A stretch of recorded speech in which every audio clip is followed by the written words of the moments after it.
So let's get to the first one. This is just simply disengage, be disinterested, don't bite on their attempts. Some people call it gray rocking. Don't go deep with your own emotions or your explanations. The reason for this is what we're trying to do is take away their power. Remember, the more we engage, the more powerless we feel. We can't win these arguments. And so the way we retain our power and allow them to suffer the consequences of their own disempowerment that they're hiding and trying to get us to fill is by not feeding their desire for emotional supply. That's what they're trying to get from us. And so the best way to do that is what Pia Mellody calls a wall of pleasantness.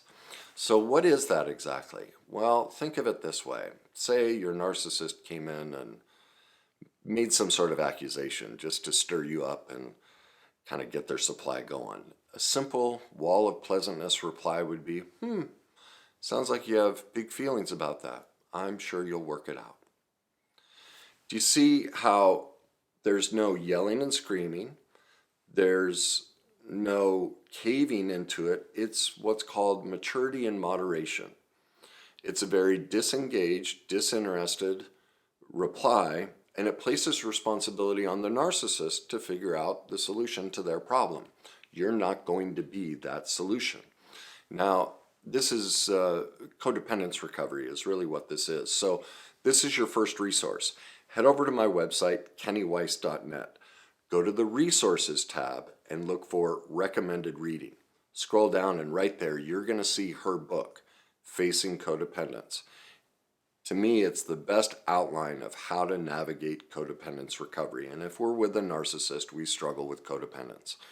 And I think she has the best formula out of anyone that's written about it, and that's why I suggest you read it. So again, head to my website, kennyweiss.net, resources, recommended reading, Facing Codependence by Pia Mellody. Number 2, it's critical that we get online support, or we hire a coach or therapist or professional to help us. These dynamics are incredibly diabolical. There's a lot of psychology involved, and we can't navigate this on our own. To truly outsmart them and to truly disarm them, we need a place to go for emotional support, because we keep going back to a source that's not capable of it. And so every time we want to get sucked into the fight, or we feel like we want the connection, we need this outside support to help us through that. We need someone that we can share our pain with, but more importantly, someone to hold us accountable. So when we're in those weak moments where we want to figure the narcissist out, or we want to change them, or we want to go back to them, we have people in our life that can protect us and remind us of all the pain we've suffered and all the pain we're going to suffer if we keep going back. So we need to take action to get a support group around us, because remember, as you probably know, the narcissist has probably isolated you. Well, it's our responsibility to take action and get support around us. So your solution for this is, I have my own private group. You can find this by going to www.tguprivategroup.com. That's tguprivategroup.com. Now, for all of these tips, I'm leaving the links in the description of the video. So all of them will be right there for you. So tip number 2 is get yourself support, a group of people that you can lean on, so that when you want to fall into the narcissistic spell, you have people that can love you out of that trap. Number 3, this kind of goes along with the wall of pleasantness. Don't defend, don't explain, don't engage, and don't correct them. As you have found out, you can hold up this tape, Scotch tape right in front of their face. And if they want it to be an elephant, they will go to their grave claiming it's an elephant. This is one of the biggest traps And the biggest ways we lose our power to the narcissist is we think if we educate them, if we show them that they just see the truth and they'd figure it out. But that's exactly what they're avoiding. That's exactly what they want from us, is for us to try and defend ourselves, for us to try and correct them, for us to engage with them, for us to explain ourselves. Don't. Don't call them out. Don't shrink them, because all the shrinking is exactly what they want. They win if we fall into that trap, because this is all about feeding them. So let me give you a resource for that. Head back to my website, kennyweiss.net. Go to the resources tab and scroll down. I have free downloads. The download you're looking for is how to keep your boundaries in 3 simple steps. Again, I've placed the links in the description for this for you. All right. Number 4, agree with them. Even if what they're saying is a lie, just agree with them. Can you see why that would work? Like, they'd just be dumbfounded. You know, they call you an elephant and you're like, yep, you're right. I'm an elephant. What do they do with that? Do you see how it takes their power away? Especially when it's the converse of the engagement and the correction and the shrinking of them. That's how we retain our power. And can you see how it disarms them by agreeing with whatever it is, they're proposing? Now, the other thing to help us do this is very difficult, especially because, let's face it, most of the things they claim about us are very hurtful.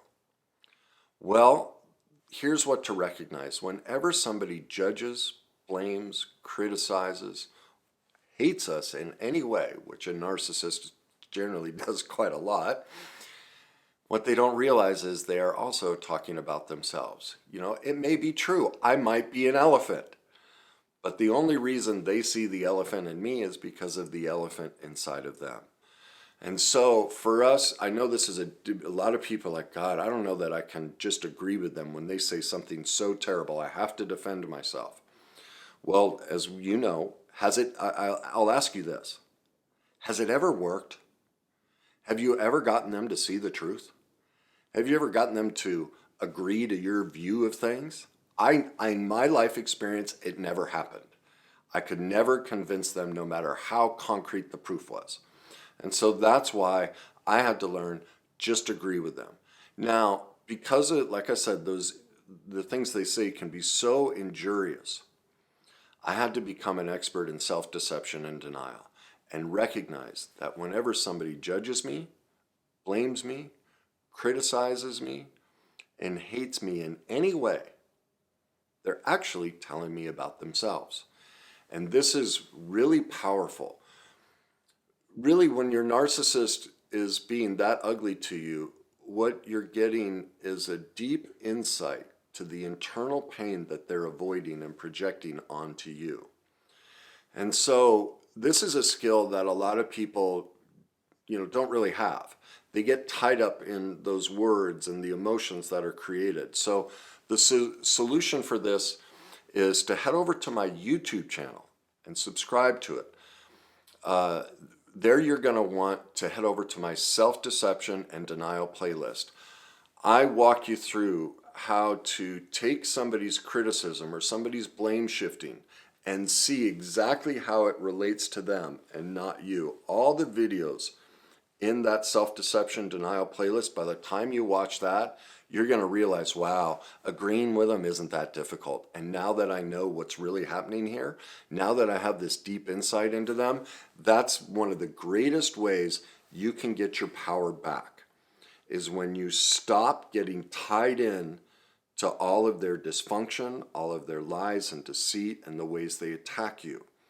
And when you recognize, when you become an expert in how self-deception and denial work, you'll see that all of this hurtfulness and ugliness that they try to get us to carry for them is really a window into their own pain. And it creates this incredibly great wall of pleasantness that allows us to keep, as Pia Melody calls it, our internal boundary and not get codependent. Because whenever we argue with anybody, not even just a narcissist, but when we argue with something that isn't true, we're being codependent. Now, my value and worth is dependent on whether you see the world the way I see it. It's what she calls a reality argument. Well, a reality argument is basically two children fighting for the victim position. It never works because each is demanding, and in reality arguments, when we're going, no, that's not true, what you're really saying is, what you've said or done to me is worse. And unless you pay, I won't let this go. And so that's a race to victimhood. I'm the bigger victim here, and you need to acknowledge it. And if you don't, then we have a problem. Well, this person does the same thing. No, no, no, no. Your reality and your view is wrong. I'm the bigger victim. Well, what you have is two children fighting over Tonka trucks. It's incredibly immature, incredibly codependent. It's a loss on both sides of an internal boundary to go, oh, wait a minute. We disagree. We see the world differently. And it's perfectly okay that we see it differently. And so I can let this go. Even if your comments are slanderous, I am responsible for how I feel about anything somebody says. If I have a negative reaction to it, it's my responsibility to do the work on myself and go, why am I giving my power away? This isn't true. Yet I'm allowing myself to have a negative view of myself or an inflated anger response.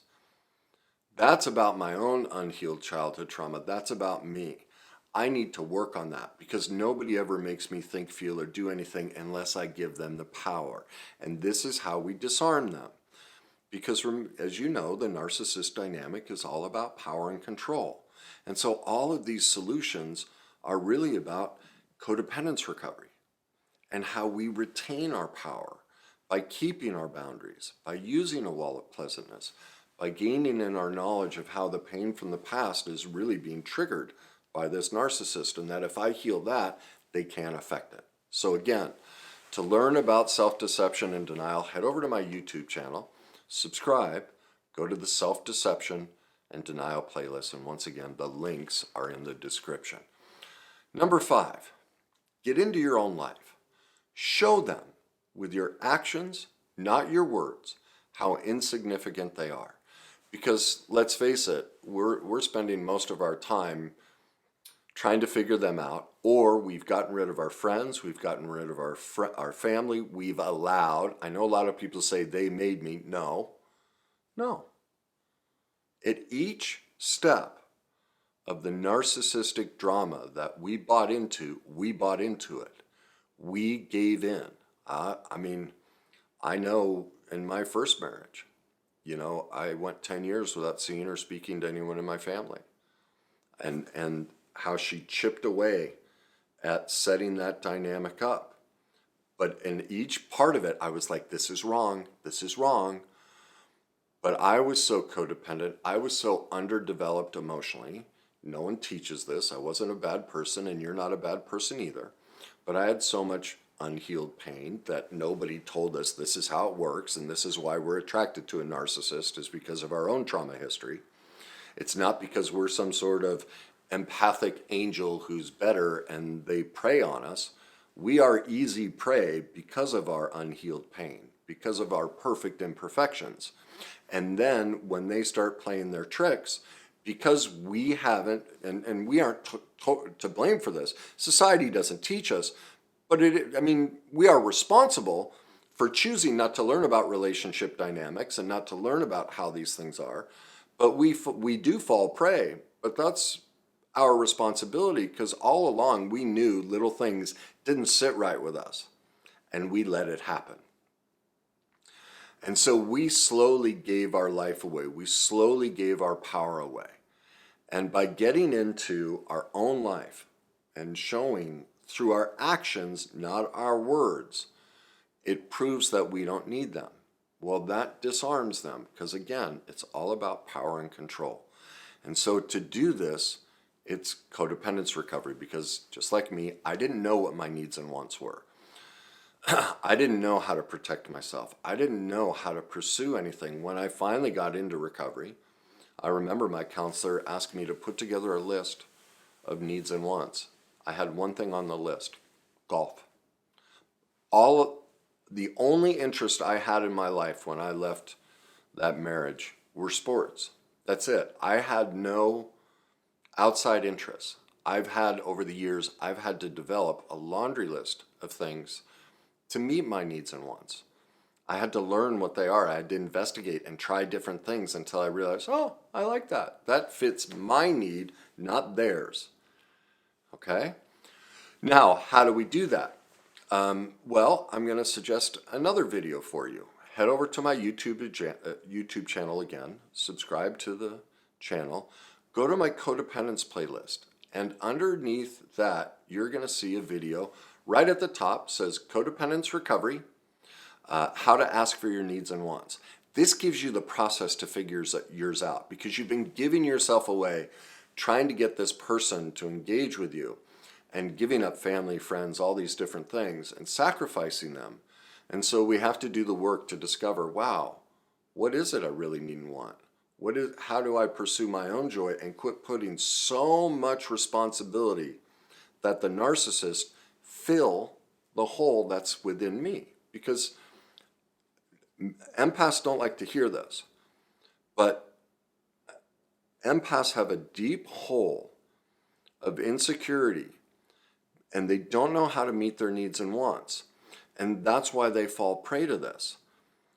I would agree that their heart is to be kind and loving, and they may feel things at a very elevated level.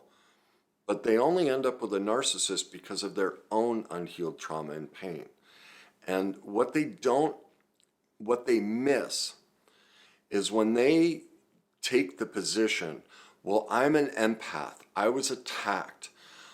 Empaths are, it's because we're so great that narcissist attacks us. They don't recognize how narcissistic that is. They've elevated themselves to an angelic position, but they're doing it from the disempowered victim position. That's what they don't realize. The empath is a highly codependent, suffering from very low self-esteem, and it is controlling and manipulating the narcissist from the disempowered victim position. And they come over top of them by claiming, I'm an empath, and it's because of my incredible nature that they prey upon me. And so do you see, that allows them to stay the wounded child, adapted wounded child, the codependent wounded victim child that they were, that developed the over-empathy, and it allows them not to take responsibility. And it also allows them to then control and justify how they are staying in the disempowered victim position by taking no responsibility. That, just like me, this sounds like I'm pointing the finger at you. I'm pointing the finger at me.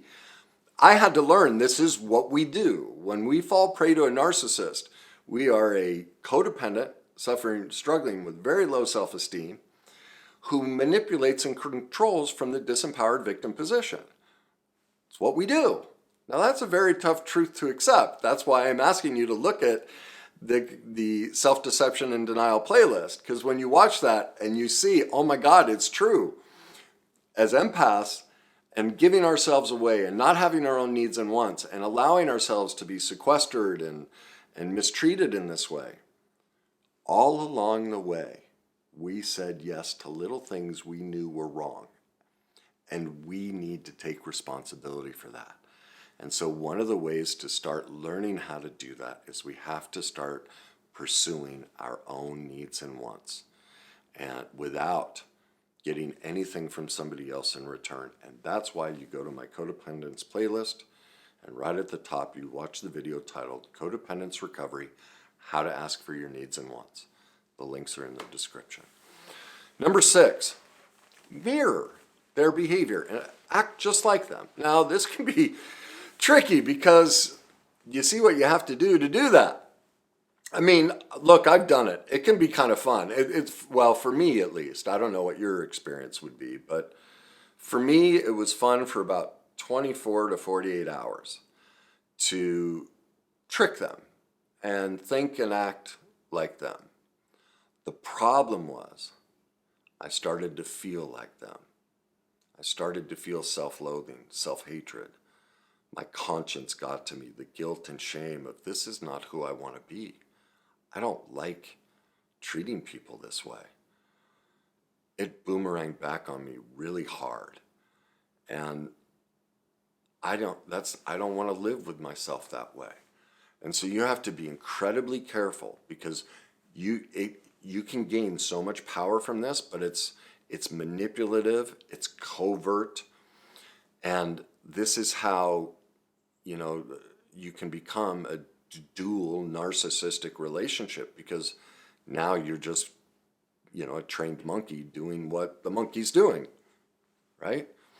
So you have to be really careful. It might be something you can do for a day or two, but I really encourage you, if you go down this route, pay very close attention to what you're feeling about yourself. Watch your mood. Watch your affect. See how this permeates throughout your life. In my life experience, as I said, it didn't go well. I didn't like who I was becoming. And so I highly suggest that you stay away from this one. Now, as I mentioned in the previous tip about the empath and the disempowerment victim position, my suggestion to work through this is to watch my video, 7 Reasons You're Attracting a Narc and How to Stop It, or a Narcissist and How to Stop It. Again, that's on my YouTube channel and the link is in the description. It is very difficult for the fully developed codependent with low self-esteem operating, manipulating, and controlling from that victim position. The angelic empath, I'll call them, who has elevated themselves above others because they're so-called empathic. They don't recognize the narcissism of that position, and they get really angry at me at pointing out the part all of us play. Every single person who's been with a narcissist has played a part in the dynamic. It doesn't happen in a vacuum. We're not just sitting there and never participating in any of this. We have our own part to play. And it is critical for us to truly outsmart and disarm a narcissist. We have to see the part we're playing. Because until we can see that, we can't take ourselves out of the dance. All right? Now, I know this is hard to hear because there's Sam Varna, I always say his name wrong, but there are people who teach about how this happens, but most narcissism, videos are, the person that ended up with a narcissist is a saint, nothing, you didn't do anything wrong. And I'm not saying you did something wrong. I'm not saying you're to blame. And, not but, because but negates that. If I said you're not to blame and you didn't do anything wrong, but that means none of that is true. It's true. You're not to blame. And it's not your fault. And you're responsible. It's all three.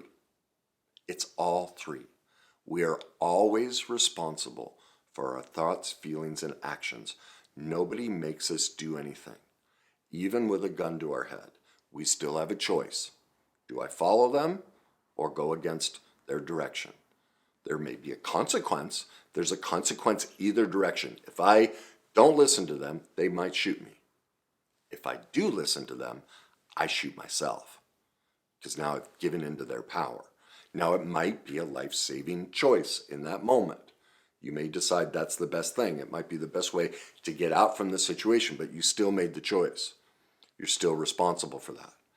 Every decision and relationship we get into, we are always responsible for our part. And you cannot outsmart or disarm a narcissist if you stay stuck in that disempowered victim position, using it to manipulate and control and elevate yourself above them as better than because you're the victim. If that's such a covert internal manipulation of ourselves to keep ourselves stuck, we are massively out of touch with reality when we don't take responsibility. Well, what is a narcissist? Massively out of touch with reality. So do you see the mirror here? So that's why it's critical. I'm trying to say this as loving as I can without being disparaging. And I don't always do it as well as I'd like. I think today might be one of my better attempts.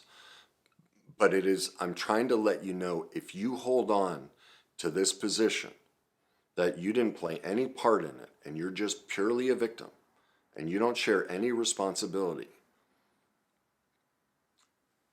watch the rest of your life. The outcomes of that will not go well. And so maybe when you see that happening over and over, you'll think back to this moment and go, maybe I need to look at that. I mean, I don't want to tell you what to do, but I know if you stay there, life won't get better. Okay? Number 7. As you can see, the best way to disarm and outsmart a narcissist is to heal yourself. We always go back when we're at our weakest, and the reason we go back is we have not owned that in that moment we are choosing the narcissist and we're doing it to ourselves. And that's about our own unhealed pain.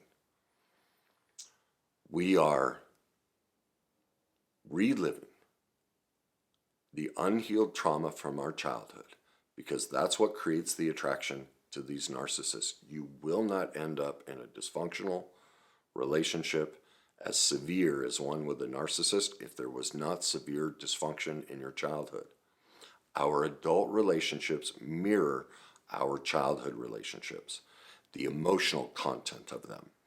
And so the severe dysfunction, the severe chaos, uncertainty, and all the things you experience with the narcissist were present in your life in the first 7 years of your life. And so unless you make that a priority, ultimately, you'll never be free of the narcissist. You'll never truly be able to disarm and outsmart a narcissist. The second I was able to do that, that's when I truly got my power back. And so even though my narcissist will engage me, it just doesn't affect me. I just don't get sucked into it. Because I recognize what my original attraction was, how the relationship got created, the part I played. I had to take massive responsibility for how manipulative I was too. And that's a tough thing to admit, but it's true. And here's the value of it. You can forgive yourself. And it's ultimately that self-forgiveness that allows you to stop going back. And if you can't stop yourself from going back, if you can't stop yourself from defending, if you can't stop yourself from engaging, it's because you haven't healed the pain from the past and ultimately forgiven yourself for being perfectly imperfect. Again, you're not to blame. It's not your fault. And you are responsible. And the way to become responsible is to go become an expert in healing the pain from your past. Well, I have 2 suggestions for that. Purchase my book, Your Journey to Success. It walks you through the complete process of how your childhood, you're just replaying it with your narcissist. That gives you the understanding of what I call the worst day cycle and how we relive that in every area of our life until we heal the pain from the past.